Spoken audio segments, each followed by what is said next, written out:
100 preguntas y respuestas para comprender el conflicto colombiano es un espacio para divulgar el conocimiento histórico y promover el sano debate. Orientan este programa los profesores Mauricio Albeiro Montoya y Wilmer Zuleta. ¿Qué puedo hacer por mi pueblo? Aquí ya no existe paz, aquí ya no hay libertad, aquí ya no pasa un día sin algo que lamentar. Sean todos nuevamente bienvenidos a su programa radial 100 preguntas y respuestas para comprender el conflicto colombiano. Tras haber atravesado por las guerras civiles y los conflictos del siglo XIX, hoy nos encontramos para hablar sobre un tema bastante interesante. Tanto en este programa como en una próxima emisión tendremos la oportunidad de conversar con la profesora Gloria Espinosa sobre temas relacionados con la economía en el siglo XIX. La profesora Espinosa es economista de la Universidad Nacional con estudios de especialización en temas urbanos y una maestría en desarrollo. Con ella conversaremos sobre lo que ha sido el impacto de la economía en distintos momentos de la historia nacional. Nos acompaña también hoy en el programa el comunicador social y periodista Juan Manuel Álvarez y quien les habla, Mauricio Montoya. Vamos a entrar entonces en materia sobre este interesante tema. Profe, quisiera que nos contara acerca de los primeros años de la transición de la colonia a la república, cómo fue, por ejemplo, sus aspectos económicos, tales como las deudas, como los impuestos, y cómo se gesta, por ejemplo, la economía en ese primer periodo de tiempo del siglo XIX. Bien, la primera parte del siglo XIX, esa primera, digamos, ruptura que se va a generar a partir de la independencia, de 1810 a 1835, es un periodo de rupturas.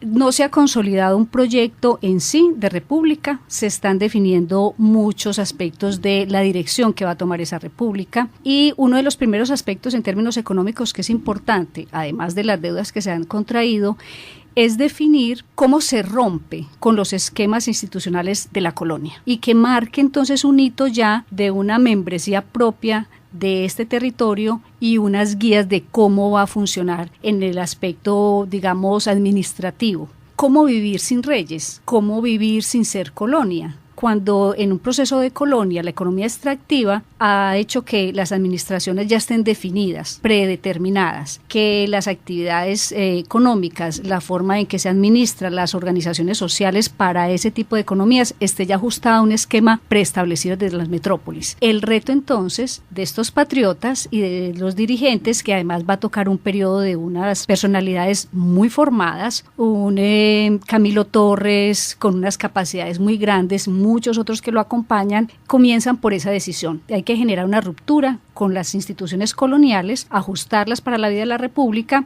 y entonces en ese sentido hay unas transformaciones que no solamente son de cómo se van a pagar las deudas y cómo se va a generar ahí el pago de esas deudas. Entonces hay que generar un programa de finanzas públicas, hay que crear unas finanzas públicas, un tesoro, ¿cierto? Una forma de organizar el patrón moneda para el Estado. Pero eso, antes que eso, digamos que es un elemento muy importante, hay que definir si las administraciones serán de carácter centralista o serán administradas de forma federalista. Y ahí es un tiempo largo en decidir la finura de esas administraciones, cómo van a funcionar. Yo comenzaría inicialmente es por pensar o por referenciar lo siguiente. Todo ese cuerpo administrativo tiene que pasar por organizar lo que se desintegra de la vida económica por el proceso de guerra. Entonces, en el proceso de guerra queda devastada la unidad económica productiva más importante, que es la hacienda, que se había constituido desde la colonia. Entonces, la producción de excedentes para el país, para las exportaciones, para la vida interna de la economía nacional, estaba basado sobre la hacienda.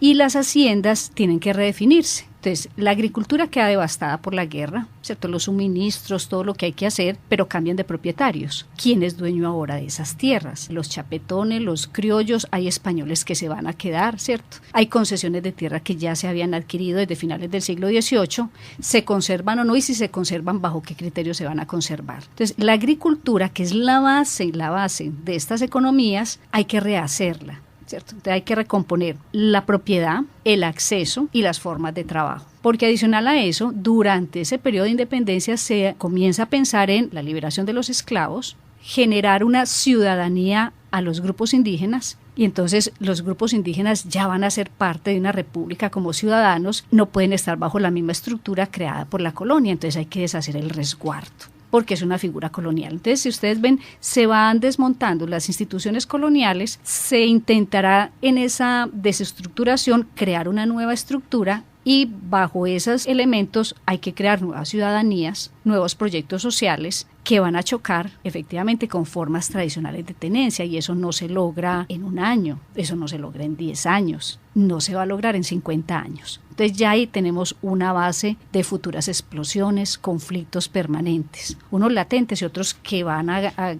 generar guerras como la de los supremos más adelante, ¿cierto? Entonces aquí comienzan, en ese reacomodo, de todas maneras, cada elemento que se deconstruye es un punto para una guerra civil. Son casi 19 guerras civiles, de mediana, baja intensidad y de alta intensidad, y casi todas tienen que ver precisamente con eso.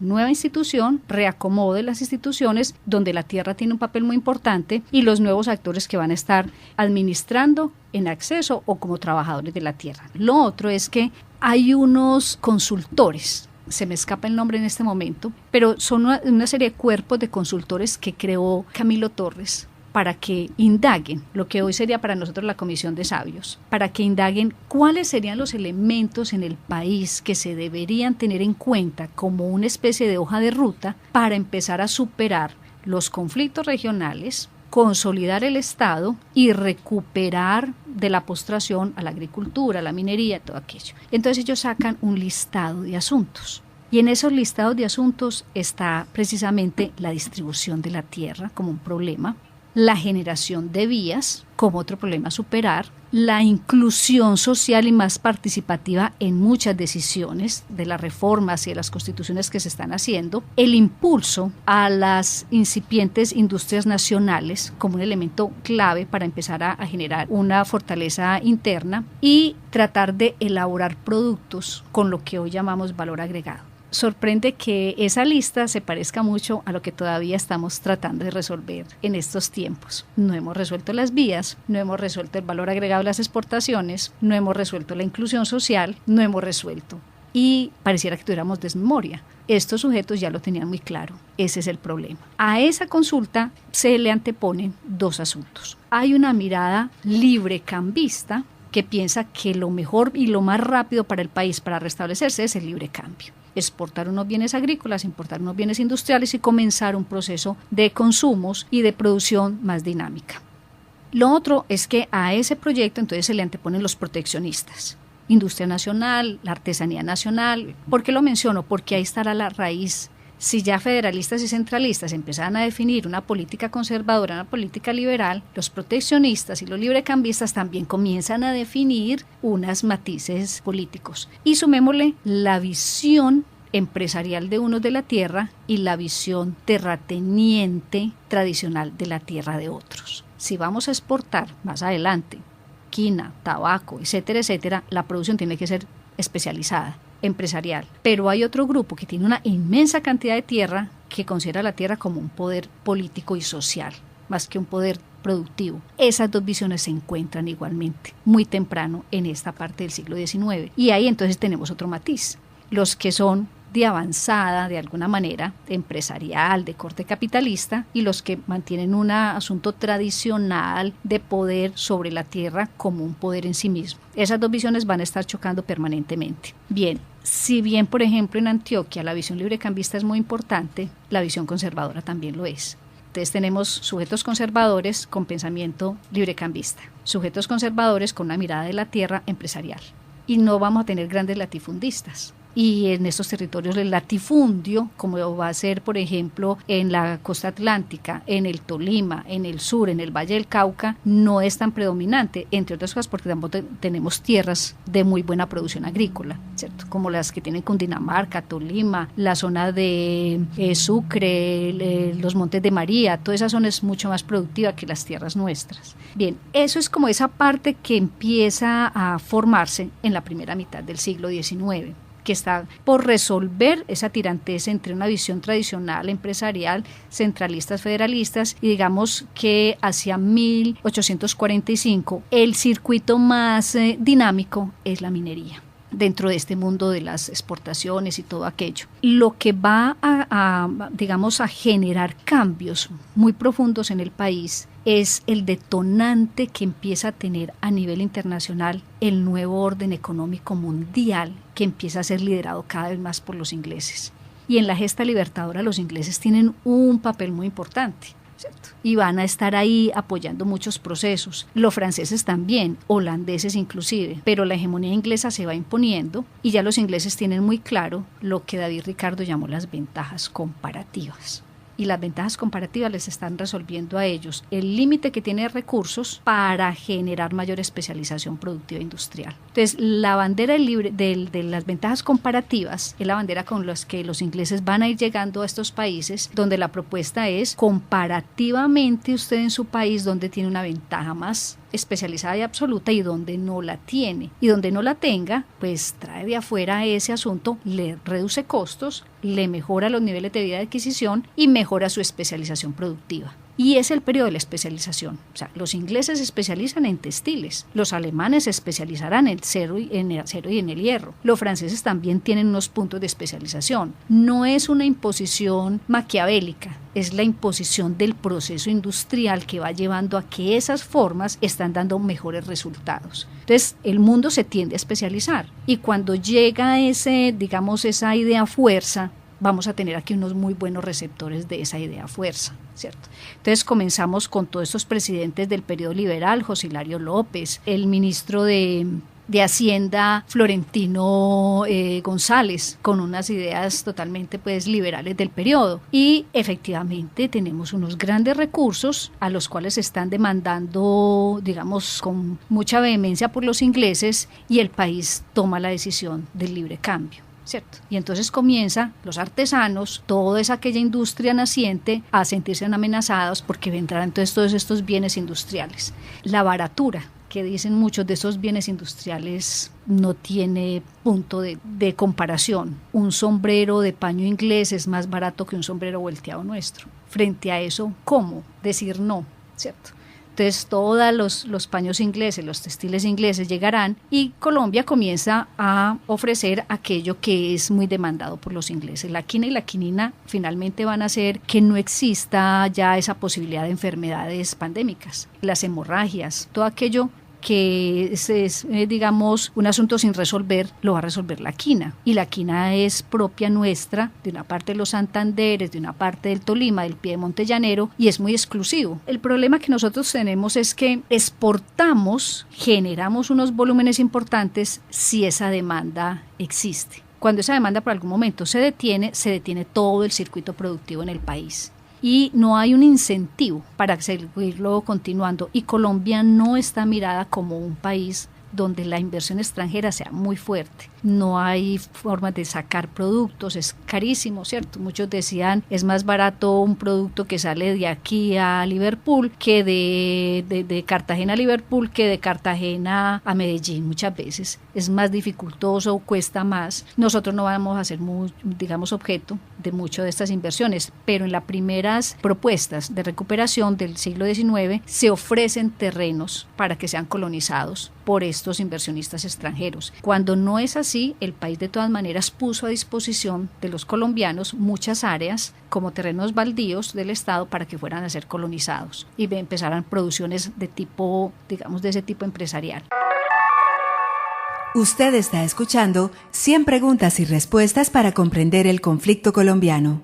Profesora Gloria, hablemos un poco sobre temas asociados con asuntos como la minería, el comercio y productos tan importantes como lo fueron el tabaco y el aguardiente. El elemento fundante de la economía extractiva nuestra es la minería. Entonces, la minería tiene un peso importante en este reacomodo, y la minería ha sufrido un proceso interesante que tiene que ver con crisis que afectan unos sectores y otros sectores que no se van a ver tan afectados por la guerra. Y eso va a marcar la dirección de la producción minera del siglo XIX. ¿Por qué me voy a detener ahí? Porque si algo caracterizaba a la Nueva Granada era la producción de oro. La Nueva Granada no era importante ni como productora de carnes, ni como productora de trigo, ni como productora de plata, era esencialmente la producción de oro, ¿cierto? En los conflictos bélicos que se tienen por la independencia, inclusive luego de la Reconquista y luego ya la independencia definitiva, las regiones con la producción minera con mano de obra basada en los esclavos es la zona que más se resiente durante todo este proceso. Entonces, las minas del Chocó muy ricas van a empezar a decaer porque la promesa de la liberación de esclavos hace que entren allí en conflicto las producciones. Muchos esclavos no quieren volver a las minas bajo esa condición de posible libertad, de la libertad de vientres que se va a promulgar más adelante. Los que huyen, y muchos huyen al bajo atrato y se sienten ya libres dentro de un territorio donde van a hacer su propia minería. Las zonas del Cauca, las zonas que tienen que ver con las minas del sur del departamento del Cauca, Iscuandé, por ejemplo, toda esa zona que es de una minería muy rica, se empieza a decaer.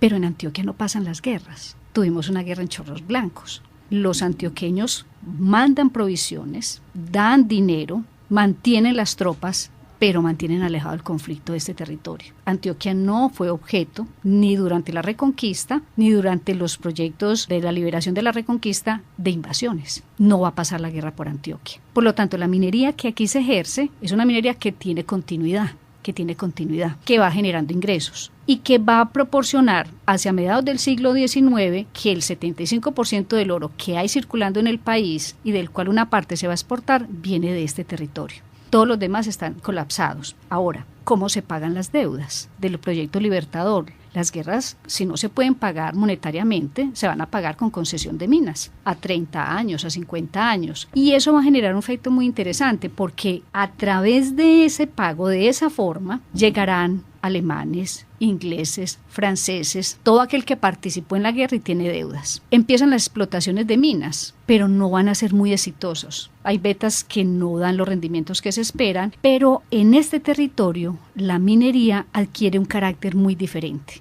Quienes vienen con toda la tecnología y quizás ese pago de deuda genera un efecto muy interesante en el país, será el medio por el cual se generará la primera transferencia tecnológica para este país. Porque la minería no se puede practicar, o la minería que viene del mundo europeo, y el mundo europeo minero ya tiene herramientas tecnológicas incorporadas a la producción de carbón, de coque, ya están extrayendo minerales y ya van hacia la producción de hierro y de acero. Finales del siglo XVIII, principios del siglo XIX, están consolidando la primera revolución industrial. Y cuando lleguen al país, llegan culturas industriosas. La minería llega con una cantidad de transferencias tecnológicas. Entonces vamos a empezar a conocer una serie de pistones, una serie de lo que llaman las quincallerías, que son todos esos aditamentos químicos para el procesamiento del oro, y traen un asunto que es absolutamente fundamental para los desarrollos industriales más adelante del país, los hornos de fundición. ¿Cómo se crean hornos de fundición? Y cuando usted tiene hornos de fundición, genera la posibilidad de descomponer elementos, de manejar la química, y en la química orgánica, a la que luego va a dar paso a la segunda revolución industrial. Todos esos elementos vienen con estos sujetos que van a explotar y a reivindicar sus deudas. En Antioquia, los mineros antioqueños que tienen grandes minas comparten el territorio con el minero independiente, el mazamorrero. Mazamorrero es un sujeto que hace minería a lo largo de nuestros ríos, el río Chico, el río Grande, en el norte, el río de la Miel y la Mosca, este valle de Aburrá muy mineado por estos mineros. Esa minería es trashumante. Van mineando, se permite que lo hagan, pagan un pequeño como peaje y hay quienes lo dotan para que vaya a hacer ese tipo de minería. Ann Twin es una antropóloga norteamericana que tiene un texto, Mineros, Comerciantes, es un texto que está tratando de encontrar eso que le dijeron que había aquí que se llamaba el espíritu empresarial antioqueño. Y entonces detrás de eso encontró un elemento muy interesante que era la minería independiente. Y esa minería independiente es una minería que se hace por el comercio. Se le adelantan elementos a este minero, él saca, extrae, paga eso que le dan esa dote y eso hace que el comercio de tiendas, de abarrotes comience a situarse aquí. Y entonces esos abarrotes, esos abastecimientos con este minero independiente que puede ir libremente, hace que en Antioquia la minería sea muy distinta al resto, porque ya desde mediados del 1740 aproximadamente aquí se liberaron esclavos. más que por altruismo, por pobreza. No había cómo mantenerlos. Entonces deciden muchos mineros antioqueños que era mejor trabajar hombro a hombro con ellos y que ellos se ganaran una especie de salario, un sustento y compartir, porque no había forma de sostenerlos. Pero el minero independiente es un mestizo. Esa es lo que llamaban las gentes de todos los colores. Entonces es un mestizo que no es blanco, que no es negro, y al mestizo no le cobran impuestos. El mestizo es una rueda suelta de nuestro agrupamiento social, porque tienen una característica muy definida desde la corona a quién se le cobra impuestos. Los indígenas mayores de 25 años, hombres, varones que vivan, tienen que pagar impuestos. Los dueños de esclavos, los blancos y los criollos que ya tienen establecimiento. Pero este sujeto no es de ninguna de esas grupos sociales tan definidos. Él es una mezcla.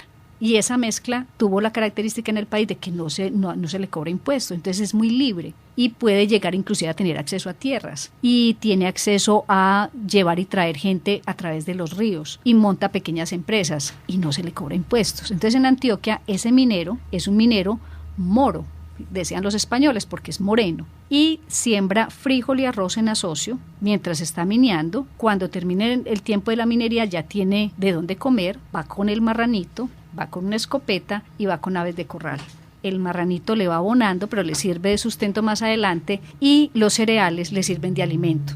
Hace un ahorro grandísimo. Él se come una masa de moros, decían los españoles, porque él se hacía lo que nosotros llamamos la mazamorra. El maíz en una masa, y ellos decían que era una masa de moros. De ahí viene la palabra mazamorra. Entonces, la bandeja paisa nuestra es una bandeja de colono minero, porque es muy simple, no necesita mayores asuntos, pero da energía para mantenerse. Ese minero, junto con el gran minero nuestro, que tiene unas minas muy grandes, terminan por generar una fusión y el gran minero contrata a los ingleses, contrata a los belgas, contrata a los alemanes para que técnicamente vengan a hacer desarrollos mineros acá, pero no entregan la mina, contratan. Entonces Buzengol, por ejemplo, es un sujeto que se dedica a la minería y hay una transferencia tecnológica.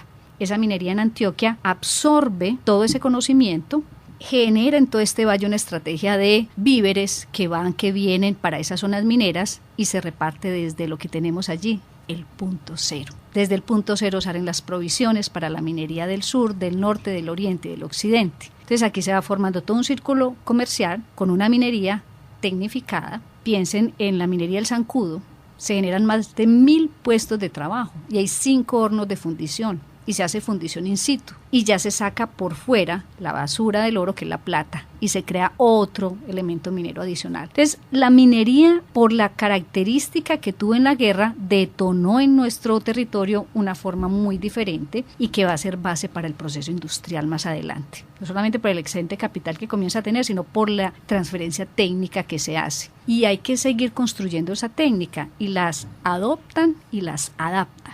Y se crea la Escuela de Minas para poder seguir generando conocimiento sobre la minería, ¿cierto? Y entonces la minería después va a necesitar puentes, va a necesitar que se le lleve carbón para sus hornos de fundición, va a requerir más adelante el ferrocarril. Entonces empieza a asociar una serie de elementos técnicos complejos, importantes, interesantes. Lo otro es que en Antioquia no pasan los conflictos. La guerra de los 1000 días más adelante no nos va a tocar tan de frente como en los Santanderes. Y entonces eso permite como una especie de continuidad. Pero esa guerra será un detonante para Antioquia, definitivamente. Bien, y el comercio, voy cerrando con 2 cositas de esta primera parte. El comercio tiene como característica es que éramos colonia y con una metrópoli definida. Ahora somos una república que tenemos ofertas de los ingleses, de los franceses para exportar productos colombianos. ¿Qué se exporta? ¿Qué se saca hacia afuera? Colombia no solamente está sacando oro. Desde la expedición de José Celestino Mutis, Colombia ya comenzaba a entender la importancia de la quina y Europa entendía la importancia de la quina. La quina, la quinina, se exportan cueros. El cuero colombiano tiene una característica de suavidad que aún en la actualidad se sigue exportando cueros. No se menciona como una exportación importante, pero Colombia tiene una demanda internacional muy importante de cueros. Exporta, además del oro, cacao. El cacao es un asunto importante y tiene la posibilidad del tabaco, pero el tabaco no se va a exportar. El tabaco no se exporta porque es una renta que fue de la colonia como un ingreso para la administración colonial, porque es una renta que llamamos una renta estanca. Estanques porque el Estado define cuántas hectáreas se producen, cuánto se genera y todo el recaudo de la venta del tabaco va como un impuesto para el Estado. Lo mismo pasa con el aguardiente. El aguardiente y el tabaco se conservan estancos durante ese periodo y comenzamos un nuevo ciclo de comercio internacional que va a ser grande, importante, porque hay unos intereses internacionales sobre estos productos. Entonces cambiamos de socio comercial de alguna manera y comenzamos a importar. ¿Qué comenzamos a importar? Vamos a importar una cantidad de bienes que ahora llegarán mucho más baratos de unas sociedades con una revolución industrial en marcha que no tenía España. Entonces empezamos a encontrar una serie de productos que van a facilitar un poco más la vida y la adquisición de bienes en el país. Y finalmente las finanzas públicas, ¿cierto? Empezar a mirar cómo se va a generar los pagos de la deuda, con qué se va a sostener el ejército, que hay que mantener un ejército, las administraciones cómo van a estar ubicadas en términos de cómo se cobran los impuestos, cómo se van a recaudar los impuestos. Se van a abolir algunos impuestos. Por ejemplo, todo lo que es la alcabala, la sisa, la medianata, todo ese tipo de impuestos se van a abolir, pero se conserva el diezmo y se conserva el quinto real y se conservan estas rentas estancas, ¿cierto? Porque se necesitan. En las finanzas públicas el asunto es centralizado, descentralizado. ¿De qué forma se hace? ¿Se es tan eficiente que se pueda centralizar ese recaudo o vamos a tener que generar una estrategia de regiones? Y finalmente para muchos autores Colombia es un país de regiones, para muchos como Marco Palacio esto todavía está muy fragmentado y las regiones a veces no permitían la integración nacional. Entonces ese obstáculo geográfico, regional, histórico, cultural hacía muchas veces que lo federal pesara más que lo central. Con esto entonces terminamos nuestro programa del día de hoy, pero los invitamos para que nos acompañen en una segunda parte en la que también de la mano de la profesora Gloria Espinosa seguiremos conversando sobre la economía en el siglo XIX, específicamente sobre temas relacionados con las reformas liberales del medio siglo y también sobre asuntos relacionados con el ferrocarril, el comercio y otros temas de interés. Agradecemos a la Universidad Nacional por este espacio que nos brinda, a Jorge Benjumea en el máster y a ustedes los invitamos para que mantengan la sintonía. Hasta pronto. 100 preguntas y respuestas para comprender el conflicto colombiano es un espacio para divulgar el conocimiento histórico y promover el sano debate. Orientan este programa los profesores Mauricio Albeiro Montoya y Wilmer Zuleta. ¿Qué puedo hacer por mi pueblo? Aquí ya no existe paz, aquí ya no hay libertad, aquí ya no pasa un día sin algo que lamentar.